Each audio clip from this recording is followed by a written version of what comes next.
할렐루야. 수요 저녁 예배로 나오신 우리 성도님들을 다시 한번 주님의 이름으로 환영하고 축복합니다. 날씨가 매우 춥습니다. 제가 오늘 새벽에 일어나서 온도를 봤는데 잘못 본 줄 알았습니다. 오랜만에 정말 추운 날씨인데요. 아버지의 말씀을 사모하면서 이 자리까지 오신 성도님들에게 갑절의 은혜가 임하길 간절히 축복합니다. 오늘 우리에게 주신 하나님의 말씀은 느헤미야 1장 5절에서 11절까지의 말씀입니다. 제가 가진 성경으로 구약 성경 726면에 있습니다. 느헤미야서 1장 5절에서 11절까지의 말씀입니다. 우리 다 찾았으면 한 절씩 교독하도록 하겠습니다. 5절 제가 먼저 읽겠습니다. 이르되 하늘의 하나님 여호와 크고 두려우신 하나님이여, 주를 사랑하고 주의 계명을 지키는 자에게 언약을 지키시며 긍휼을 베푸시는 주여 간구하나이다. 이스라엘 자손을 위하여 주야로 기도하오며 우리 이스라엘 자손이 주께 범죄한 죄들을 자복하오니 주는 귀를 기울이시며 눈을 여사 종의 기도를 들으시옵소서. 나와 내 아버지의 집이 범죄하여 주를 향하여 크게 악을 행하여 주께서 주의 종 모세에게 명령하신 계명과 율례와 규례를 지키시지 아니하였나이다. 저게 주께서 주의 종 모세에게 명령하여 이르시되 만일 너희가 범죄하면 내가 너희를 여러 나라 가운데에 흩을 것이요 만일 내게로 돌아와 내 계명을 지켜 행하면 너희 쫓긴 자가 하늘 끝에 있을지라도 내가 거기서부터 그들을 모아 내 이름을 두려고 택한 곳에 돌아오게 하리라 하신 말씀을 이제 청하건대 기억하옵소서.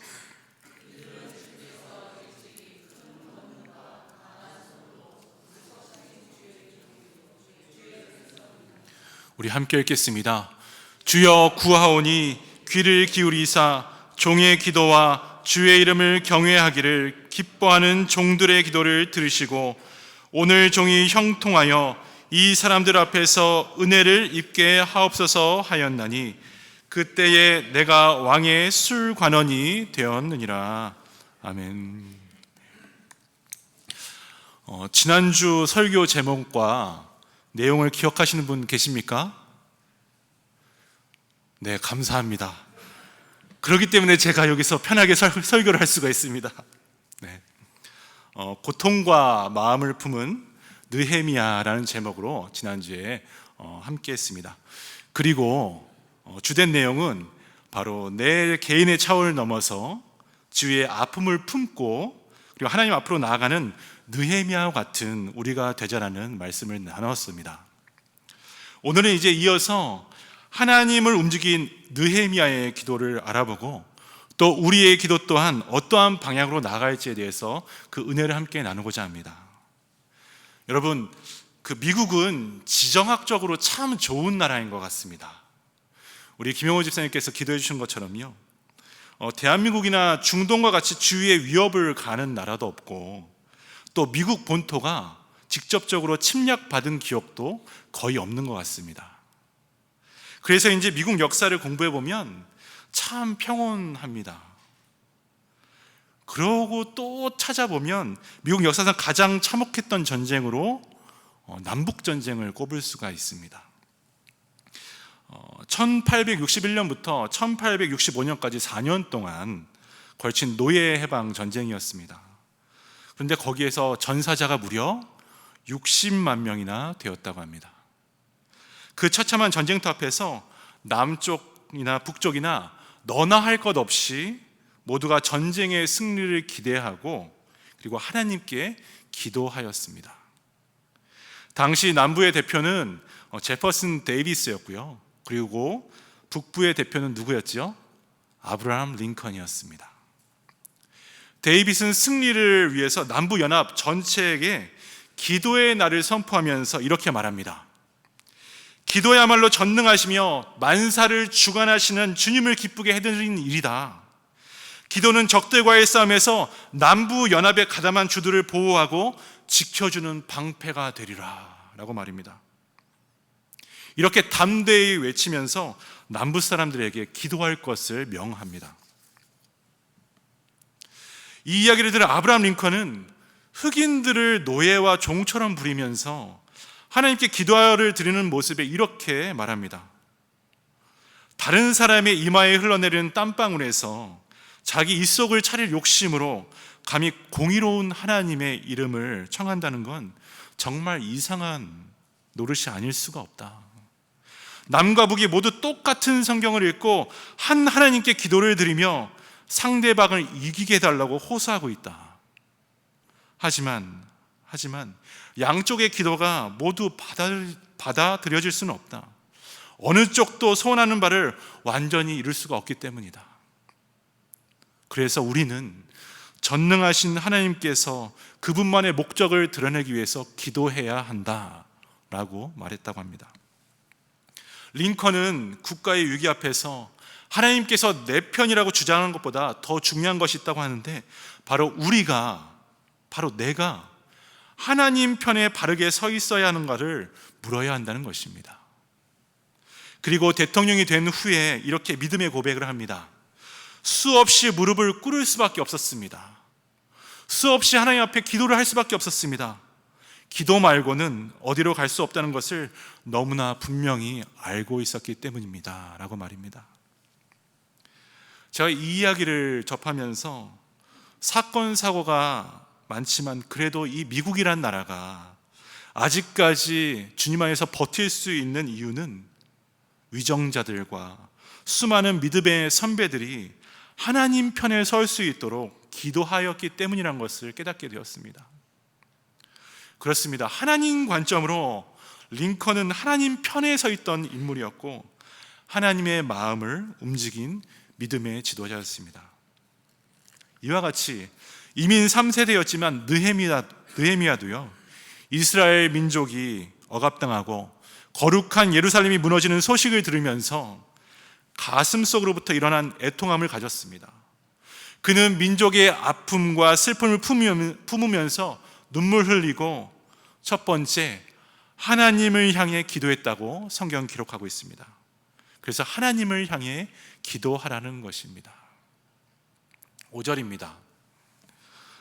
이르되 하늘의 하나님 여호와 크고 두려우신 하나님이여, 주를 사랑하고 주의 계명을 지키는 자에게 언약을 지키시며 긍휼을 베푸시는 주여 간구하나이다. 우리가 기도드리는 대상은 지금 하늘의 하나님, 여호와 크고 두려우신 하나님, 모든 것을 주관하고 계신 신실하신 하나님이 되십니다. 하나님을 사랑하고 그리고 계명을 지키는 자에게 약속대로 반드시 일하시며 지키시는 하나님이신 것입니다. 느헤미야는 조급할수록 이런 하나님을 향해 분명하게 기도하였다라고 성경은 말씀하고 있습니다. 믿음 안에서 이것은 굉장히 당연한 것이죠. 그런데 이게 그리 쉽지만은 않습니다. 우리는 어려운 문제가 생기면 마음이 급하여서 바로 자신을 도와줄 사람만 먼저 찾게 되기 때문입니다. 왜 그럴까요? 당장 눈에 보이고 요청하면 내 손을 잡아줄 수 있는 사람을 찾아야 문제가 빨리 해결된다고 생각하기 때문입니다. 그러다 보면 하나님 앞에 나가는 것은 종종 우리의 마지막 선택지가 되곤 합니다. 너무 바쁜 시대, 그리고 너무 많은 정보의 홍수 속에 살아가다 보니까 언제 어느새 기도의 응답이 올지 몰라서 우리에게 더 이상 기다릴 여유가 없는 것입니다. 하지만 돈과 정보, 그리고 사람은 우리가 들여가나 매달릴 대상이 아니라 바로 복의 근원 되시는 하나님, 오늘도 변치 않게 보호하시고 우리를 인도하고 이끌어 가시는 하나님을 더 가까이 하라고 성경은 반복적으로 계속해서 말씀하고 있고, 그리고 이것을 바라보는 것이 은혜요, 붙드는 것이 우리의 믿음이라고 느헤미야는 말하고 있습니다. 여러분, 예를 들어서 자녀들이 강가에 묶어놓은 배에서 놀다가 줄이 풀어져서 배가 떠내려간다고 생각해 보십시오. 부모된 우리가 얼마나 놀라 소리를 치겠습니까? 마찬가지로 하나님의 사람들이 말씀보다 세상을 사랑하고 사모한다면 하나님의 축복에서 자꾸 떠내려가는 것이에요. 그러면 벌써 기도가 뜨끔미지근해지고요. 그리고 예배에 감동이 없고 하나님의 능력이 임할 여지가 우리 가운데 사라지는 것입니다. 또 하나님과 멀어지는 순간 우리는 그것이 떠내려가고 있는 것도 모르고 그냥 흘러 내려가게 됩니다. 사랑하는 성도 여러분, 그러므로 우리의 기도의 분명한 대상이 누구인가, 이걸 확실히 아는 게 매우 중요합니다. 나를 붙잡고 오늘도 인도하고 계시는 항상 오르신 하나님, 그 하나님을 향해 우리는 기도해야 합니다. 그래서 느헤미야는 하나님을 향해 기도하라 라고 말씀하는 것입니다. 느헤미야는 기도하면서 하나님은 크고 두려우신 분, 그러나 동시에 긍휼을 베푸시는 주님이라고 분명하게 고백합니다. 하나님은 스스로 위대하다고 생각했던 페르시아 제국의 아닥사스 왕보다 훨씬 더 위대하신 분이십니다. 그리고 하나님은 오늘 저와 여러분이 세상의 권력을 두려워하지 않는 하나님의 사람들이 다 되기를 원하고 계십니다. 신실하신 하나님 앞에 우리의 가정과 우리의 생업, 우리의 일터, 우리의 공동체를 올려드리면서 기도하시길 바랍니다. 그리고 느헤미야와 같이 믿음으로 주실 응답을 사모하는 우리가 되기를 간절히 바랍니다. 그래서 두 번째는 느헤미야, 하나님께 기도하되 주야로 끈질기게 끊임없는 회개를 하라고 합니다. 많은 분들이 급한 상황이 딱 처하면요, 그 상황만 이야기하지 정작 자신을 돌아보지는 않습니다. 내가 무엇을 잘못했는지, 왜 이런 고난이 처하게 되었는지, 왜 이런 아픔이 나에게 돌아오는지, 그 원인은 무엇인지 하나님 앞에서 도무지 찾으려 하지 않고 빨리 하나님, 이 어려움에서 벗어나게 해달라고 기도합니다. 하나님, 빨리 나한테 이 고난 빨리 비켜주세요 라고 붙듭니다. 그런데 오늘 말씀을 보니까요, 느헤미야는 그러지 않았어요. 느헤미야는 달랐습니다. 그는 자신과 이스라엘이 그동안 하나님과 떨어져 살았던 죄악을 말씀의 근거에서 회개하기 시작합니다. 6절에서 7절 말씀입니다. 제가 읽겠습니다. 이제 종이 주의 종들인 이스라엘 자손을 위하여 주야로 기도하오며 우리 이스라엘 자손이 주께 범죄한 죄들을 자복하오니 주는 귀를 기울이시며 눈을 여시사 종의 기도를 들으시옵소서. 나와 내 아버지의 집이 범죄하여 주를 향하여 크게 악을 행하여 주께서 주의 종 모세에게 명령하신 계명과 율례와 규례를 지키지 아니하였나이다. 느헤미야는 나와 내 아버지의 집이 모세의 율법을 지키지 아니하겠다고 합니다. 그리고 지금 당하고 있는 위기와 고난이 남의 탓이 아닌 지금 자신의 책임이라고 기도합니다. 사실 보면요, 이 수산궁에서 혼자 잘 먹고 잘 살고 있는 느헤미야가 무엇이 아쉽다고 이렇게 회개할까요? 지난주에 말씀드린 것처럼 느헤미야가 지금 있는 곳과 그리고 예루살렘 성전은요, 지금 우리 교회와 그리고 저 필라델피아의 그만큼의 거리였습니다. 그러니까 느헤미야는 굳이 기도할 필요도 없었고, 그리고 그들을 위해서 회개할 필요가 없었습니다. 그런데 여기에 느헤미야의 영적인 위대함이 있는 것입니다. 바로 공동체의 위기를 자신의 위기로 삼는 그 힘이 느헤미야의 위대함입니다. 회파된 예루살렘에서 고생하는 동족과 달리 왕궁에 거하고 있는 자신과 그리고 자신의 집안만 생각했던 그 회개와 자복이 모세에게 명령했던 계명과 율례 앞에 다 터져 나오기 시작한 것입니다. 많은 분들은 하나님 나라와 그리고 우리가 밟고 있는 이 땅을 구분시키면서 하나님의 샬롬이 이루어지도록 민족과 국가를 위해서 기도하는 것에 소홀하는 것을 봅니다. 우리가 뉴스를 접해도, 뉴스를 계속해서 보아도 다 자기들 알아서 하는 것이지요 라면서 나랑 상관없다고 생각하는 경우가 많습니다. 그러나 성경을 보면 볼수록 그렇지가 않습니다. 우리 모두가 다 깨어진 하나님 나라를 회복해야 하는 사명과 소명이 있기 때문에 나의 위신과 나의 가정만을 위해서 기도하는 것이 아닙니다.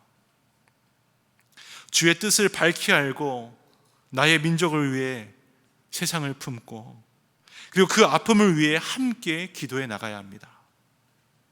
느헤미야는 이 사명과 소명을 깨달은 사람이었습니다. 먼저 말씀 앞에 이스라엘의 죄악을 자신의 죄악으로 여겼습니다. 그리고 그냥 한 번만 기도한 것이 아니라 뭐라고 하죠?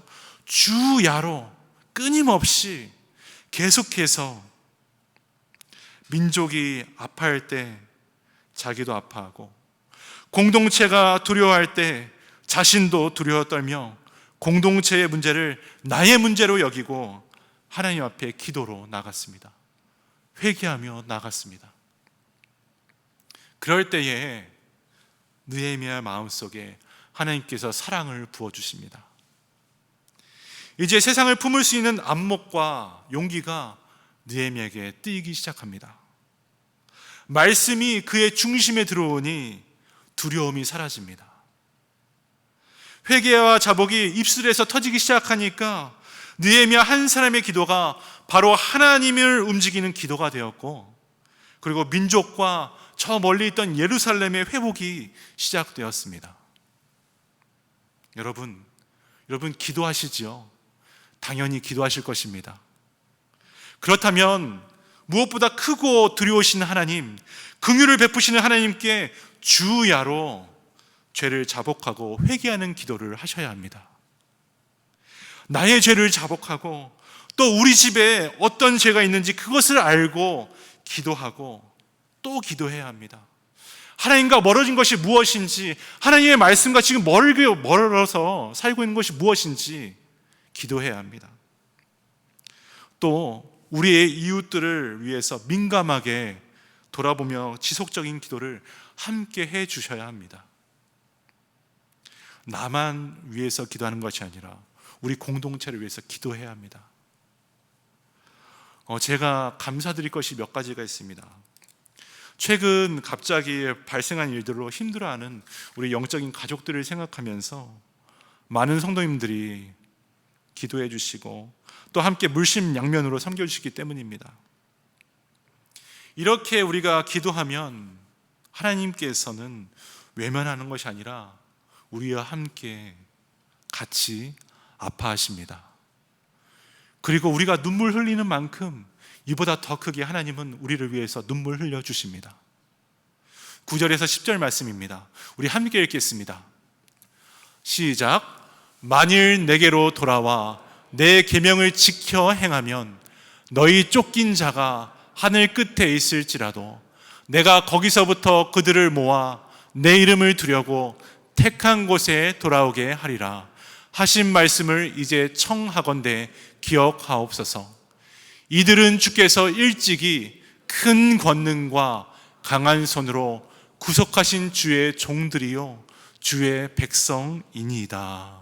아멘.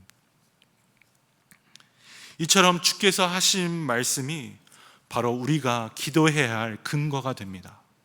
우린 그냥 막 기도하는 것이 아니에요. 우리의 기도는 항상 말씀 위에 근거가 돼서 기도하셔야 합니다. 나와 나의 아비집이 범죄했어도 주께서 택하신 백성이기에 약속을 기억해 달라고 우리는 회개해야 합니다. 우리에게 사는 것은 없기에 변치 않으신 주의 말씀을 의지해서 우리는 기도해야 하는 것입니다. 그럴 때에 우리의 문제가 하나님 앞에 상달되어서 하나님의 문제로 바뀌어가고, 그리고 나의 기도가 하나님의 기도로 바뀌어가고, 내가 받아야 될 응답이 하나님께서 부어주시는 응답이 될 줄 믿습니다. 우리는 그런 기도를 해 나가야 합니다. 마지막으로 느헤미야는 오늘 하나님을 향해 기도하고 끊임없는 회개를 하되 현재를 놓치지 않는 구체적인 기도를 하였습니다. 현재를 놓치지 않는 기도를 하는 것입니다. 많은 성도님들, 가장 큰 기도의 제목 중 하나는 바로 우리 자손들을 향한 축복의 기도일까 아닐까 합니다. 그래서 좋은 만남, 그리고 좋은 학교, 좋은 직장을 달라고 우리 부모들은 기도를 합니다. 그런데 가만히 보면요, 너무 뭉뚱거려서 기도하시는 것 같아요. 하나님, 우리 자녀들 잘 되게 해주세요. 하나님, 우리 자녀가 건강하게 해주세요. 이렇게 말입니다. 이 시대에는 올곧은 선한 정치적 지도자, 그리고 세계를 관통할 시각을 가진 경제와 그리고 기업의 지도자가 필요합니다. 그리고 지혜로운 사회와 교육의 지도자, 법조계의 지도자들이 필요합니다.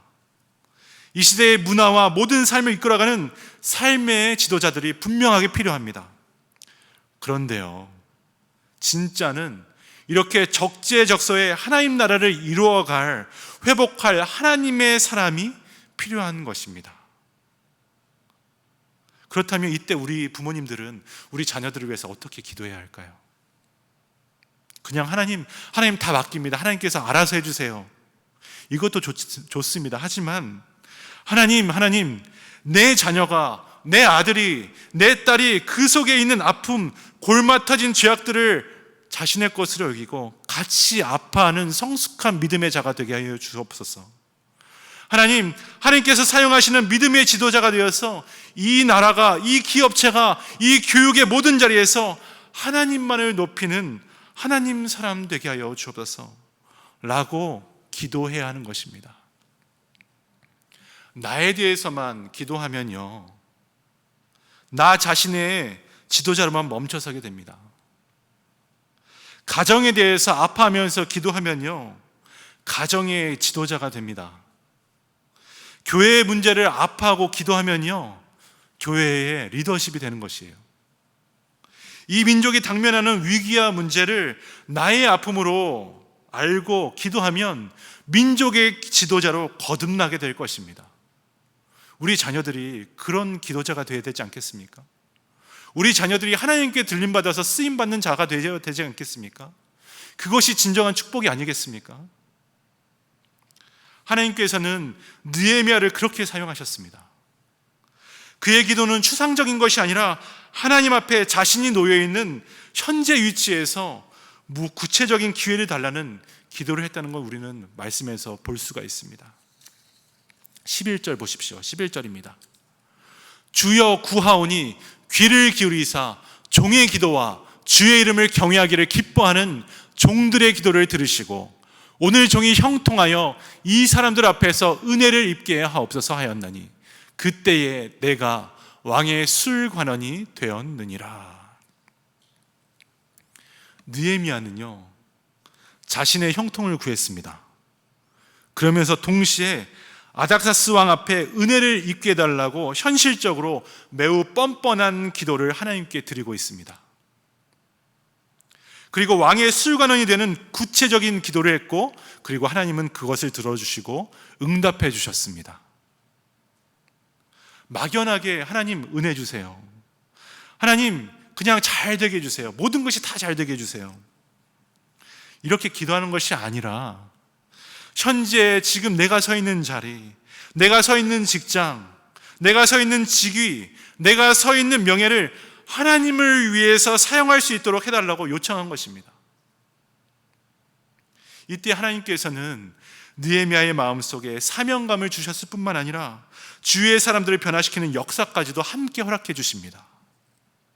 이것이 바로 말씀의 근거에 현실을 놓지 않고 구체적이고 지혜로운 기도입니다. 느헤미야가 오늘 우리에게 가르쳐주는 기도입니다. 이것에 하나님은 구체적으로 응답해 주십니다. 술관원이란 왕이 술을 마시기 전에 독이 있는지 없는지 알아보기 위해서 미리 먼저 마셔보는 직책이었습니다. 그만큼 왕의 생명과 직결된 직업이었습니다. 지금으로 보면 최측근 비서실장과도 같습니다. 느헤미야는 자신이 그 자리에 오른 것이 이스라엘의 3차 포로귀환을 위한 하나님의 역사하심인 그것을 깨닫고 감사하기 시작합니다. 사랑하는 성도 여러분, 하나님은 지금도 우리를 통해서, 그리고 우리 자녀들을 통해서 하나님 나라가 세워지기를 소망하고 계십니다. 하나님께서 우리에게 돈과 학벌, 그리고 지위와 능력을 주신 것은 그것으로 다른 사람들을 살리면서 하나님의 일을 하기 위해서 주신 것임을 꼭 기억하시기 바랍니다. 그리고 가진 것이 없다면, 우리에게 물질과 우리에게 능력이 없다면 그 없는 그 자리에서 다른 힘든 사람을 위로하고 기도하는 것이 현지를 놓치지 않아야 하는 이유가 되기도 합니다. 왜냐하면 오히려 가진 것이 없을수록 하나님의 능력과 하나님의 은혜가 그곳에 더 크게 나타나기 때문입니다. 이와 같이 지금 내가 가지고 있는 문제를 하나님께 기도하기 시작하면 하나님은 마음을 움직여주세요. 그리고 하나님께 구체적으로 기도하면 구체적으로 응답해 주기 시작하십니다. 하나님의 역사입니다. 우리는 하나님의 역사를 그냥 너무 광활하고 너무 크게 바라봅니다. 하지만 그러지 않아요. 하나님은 분명하게 역사하십니다. 우리가 기도한 만큼 하나님은 우리를 역사해 주십니다. 우리가 이 역사에 하나님의 큰 은혜의 줄기에 동참하게 될 때에 비전교회와 지역사회가 바뀌고, 그리고 이 땅이 변하는 놀라운 일들로 가득하게 될 줄 믿습니다. 말씀을 맺겠습니다. 어떤 사람이 기도가 필요 없다는 것을 주장하기 위해서 이렇게 말했습니다. 교회에서 기도하면 응답받는다고 해서 무려 지난 20년간 하루도 빠짐없이 기도했습니다. 그런데 내가 기도한 것 중에서 응답받은 게 하나도 없어요. 과연 기도가 우리 믿음에서 필요한 것입니까? 라고 이렇게 물어봅니다. 그리고 내 인생에 도대체 기도가 무슨 도움이 됩니까? 아무 소용이 없는 것 같습니다. 라고 말했습니다. 이를 듣던 한 장로님께서 지혜롭게 이렇게 대답해 주셨습니다. 저는 결혼한 지 20년이 아니라 30년이나 되었습니다. 제 아내가 저한테 밥을 해준 것만 해도 세어보니까 32,850끼나 됩니다. 그런데 저는 지금까지 아내가 저에게 무슨 요리를 해줬는지 한 끼도 기억나지가 않습니다. 그런데 비록 제가 무엇을 먹었는지 기억나지는 않지만 아내가 해준 음식을 먹고 내가 영양분을 공급받았고 지금까지 이렇게 건강하게 서 있습니다. 라고 말입니다. 지난 20년간 어떤 기도를 어떻게 하고 응답받았는지 기억은 안 나더라도 기도와 응답으로 지금까지 살았다는 믿음의 고백을 하라는 것 아니겠습니까? 그렇습니다. 우리는 보통 삶의 어떤 중요한 터닝 포인트에 도달하면 강력한 기도와 응답이 필요하다고 생각합니다. 하지만 10년 전, 20년 전 하나님을 향한 기도한 것이 있기 때문에 10년 전, 20년 전 오늘을 산 것이고, 우리 가정에 1년 전 하나님이 만나주셔서 감사와 회개로 기도했기 때문에 우리 가정이 1년 전 오늘을 산 것입니다. 그리고 또 이렇게 한 달, 한 주, 오늘 현실과 삶의 현장을 하나님 앞에 기도하면서 붙들었기 때문에 지금 바로 이 자리까지 우리가 올 수 있었던 것입니다. 여러분, 조급해할수록 느헤미야처럼 변함없이 일하시는 하나님을 향해 우리는 기도해야 합니다. 급한 만큼 느헤미야처럼 목숨 걸고 울부짖으며 말씀 앞에 회개하셔야 합니다. 그리고 나와 내 자손들에게 맡겨주신 하나님 나라를 완성하도록, 그리고 현장에 응답하실 하나님을 붙들고 기도하셔야 합니다. 그래야 해서 하나님의 마음을 움직이셔야 합니다. 우리의 기도가 그냥 땅에 떨어지는 기도가 돼서는 절대 안 됩니다. 하나님의 보좌를 움직이셔야 합니다. 하나님의 은혜, 그 하나님의 은혜가 정말 폭포수와 같이 우리 가정과 그리고 우리 일터와 우리 교회에 흘러 넘쳐가야 합니다. 그것이 하나님의 역사 아니겠습니까? 우리는 하나님의 역사를 증거하는 하나님의 자녀가 됩니다. 느헤미야가 그랬다면 오늘 우리도 그럴 수가 있습니다. 오늘 말씀이 그렇게 증거하고 있으면 오늘 우리도 그 말씀대로 따라 그 응답을 받을 수가 있는 것입니다. 정말 간곡하게 부탁드립니다. 기도했으면 좋겠습니다. 구체적으로 하나님을 향해서 기도하시고, 구체적으로 회개하시고, 정말 구체적으로 나의 삶을 위해서 기도하십시오. 그리하여서 하나님의 마음을 움직여 바로 내가 살고, 그리고 우리의 가정이 살고, 우리가 밟는 땅이 온전히 회복되는 그 은혜를 누리게 되는 저와 여러분 되기를 주님의 이름으로 축원합니다.